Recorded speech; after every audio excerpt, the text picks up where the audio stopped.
এত গুলি কামানের পরে মাত্র 8 মিনিট।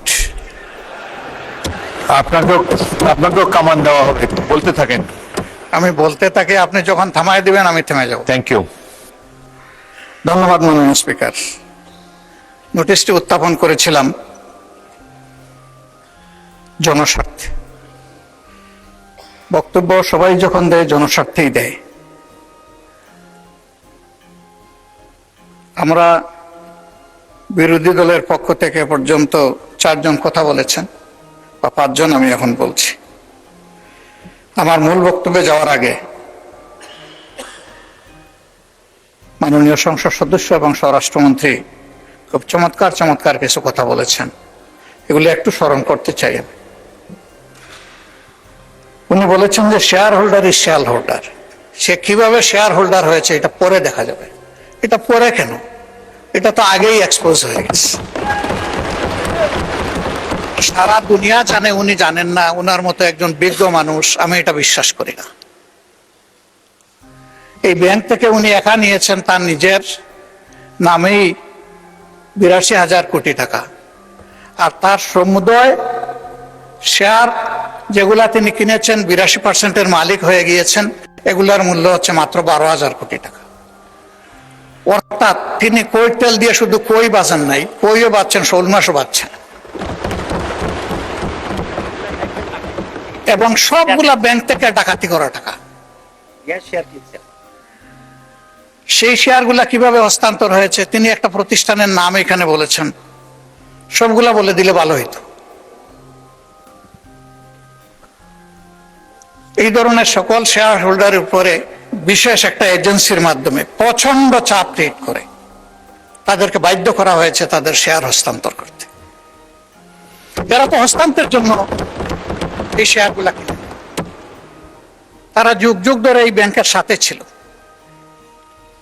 এবং যথারীতি এই ব্যাংক সবাইকে স্যাটিসফ্যাক্টরি সার্ভিস দিয়ে চলছিল, ডিভিডেন্ড দিয়ে চলছিল। একটা মাত্র ব্যাংক, যে ব্যাংক তারল্য সংকটে অন্য ব্যাংকেও হেল্প করত, এইভাবে ব্যাংকটা ডাকাতি করে আজকে এটাকে একদম দেউলিয়া করা হয়েছে। এটা করেছে ফ্যাসিস্ট সরকার। উনি কর্মচারীদের নিয়োগের ব্যাপারে কথা বলেছেন। 10,000 কর্মচারীকে নিয়োগ দেওয়া হয়েছে, সামান্য কোনো নিয়ম নীতি মানা হয়নি, পত্রিকায় একটা বিজ্ঞপ্তি দেওয়া হয়নি। এই ব্যাংকের সমস্ত অতীত ট্রেডিশন ব্যাক করে কোনো পরীক্ষা ছাড়াই তাদেরকে নিয়োগ দেওয়া হয়েছে। একটা কাগজে কেউ না কেউ সই করে দিয়েছে, এইটাই তার নিয়োগ লেটার।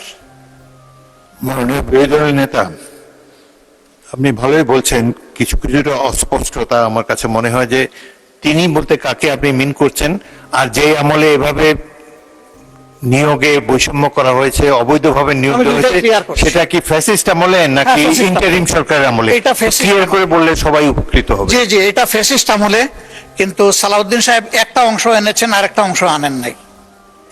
সরকার পরিবর্তন হওয়ার পরে 5 আগস্টের পরে আমরা যতটুকু জানতে পেরেছি যে তাদের সকলকে আবার পরীক্ষায় আসার জন্য ইনভাইট করা হয়েছিল, যে আসেন, বিনা পরীক্ষায় আপনারা চাকরি নিয়েছেন, মিনিমাম নিয়মটা মানে এখন আপনারা চাকরিতে ফিরে আসেন। তারা কেউ আসেনি।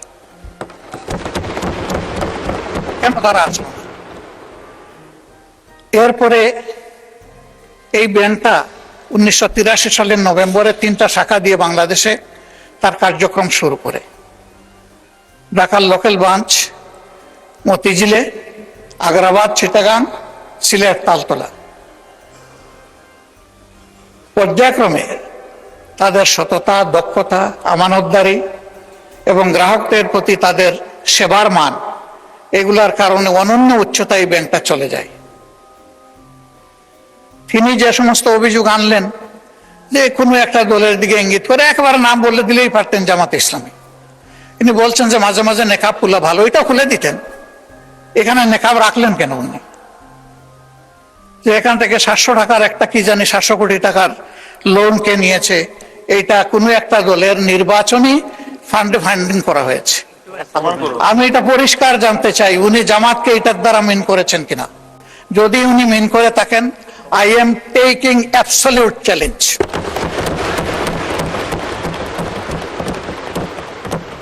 তিনি এটা প্রমাণ করতে পারলে আমি তাকে একটা মেডেল দিব পার্সোনালি।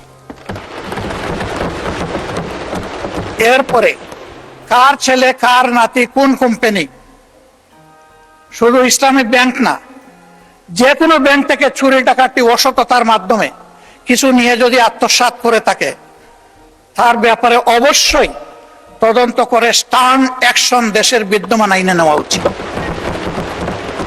এটা আমি শফিকুর রহমান হলে আমাকেও যেন স্পেয়ার করা না হয়।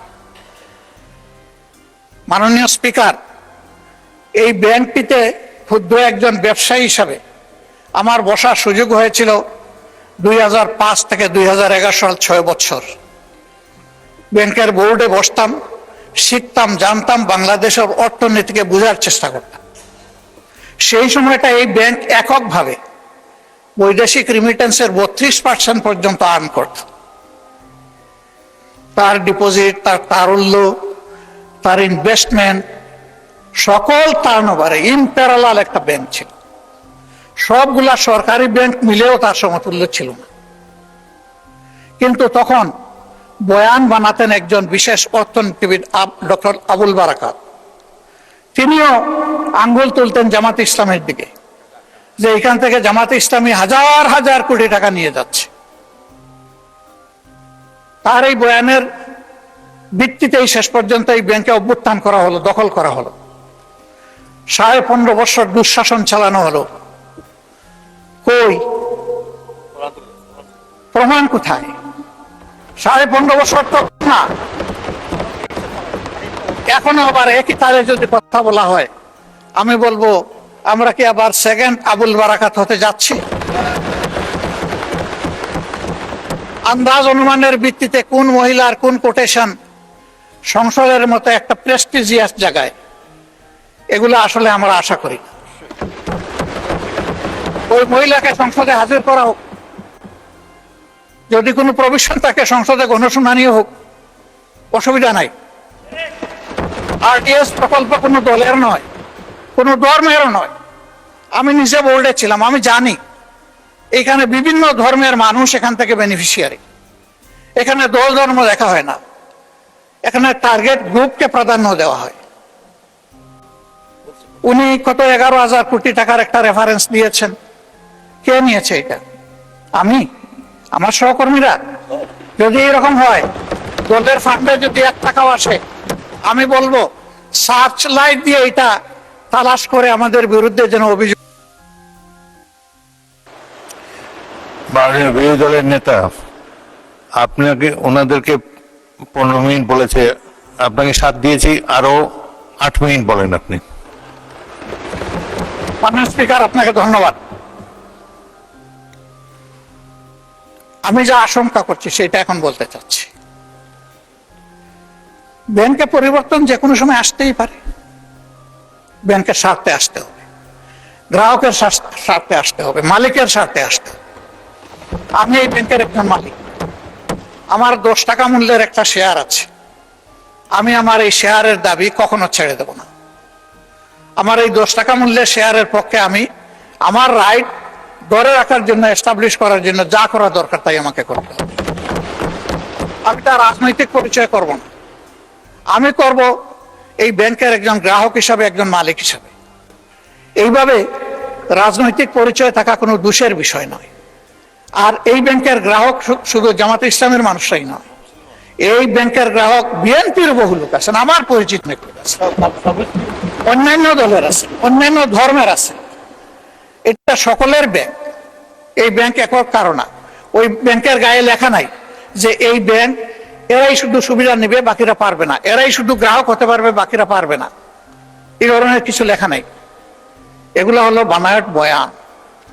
ব্যাংকটাকে ধ্বংস করেছেন শেখ হাসিনা এস আলমকে তার হাতিয়ার হিসেবে ব্যবহার করে।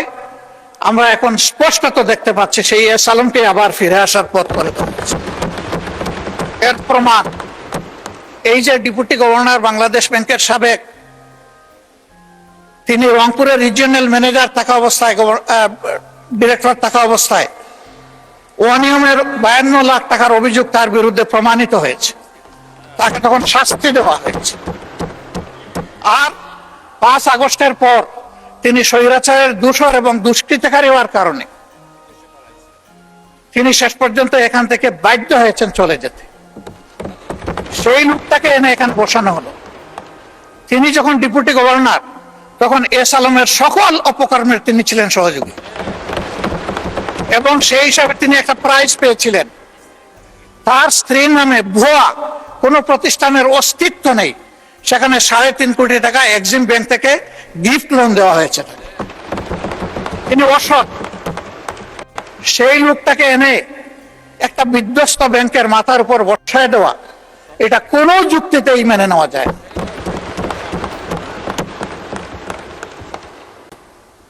সরকার অবশ্যই সবকিছু চালাবেন, ক্রেডিট হলেও সরকারের, ডিসক্রেডিট হলেও সরকারের, কিন্তু জনগণের পারসেপশনটা কি এই ব্যাংক নিয়ে, এটা অবশ্যই সরকারকে বিবেচনায় নিতে হবে। আমি মনে করি সরকার বিবেচনায় নিলে দেশ লাভবান হবে, জাতি লাভবান হবে।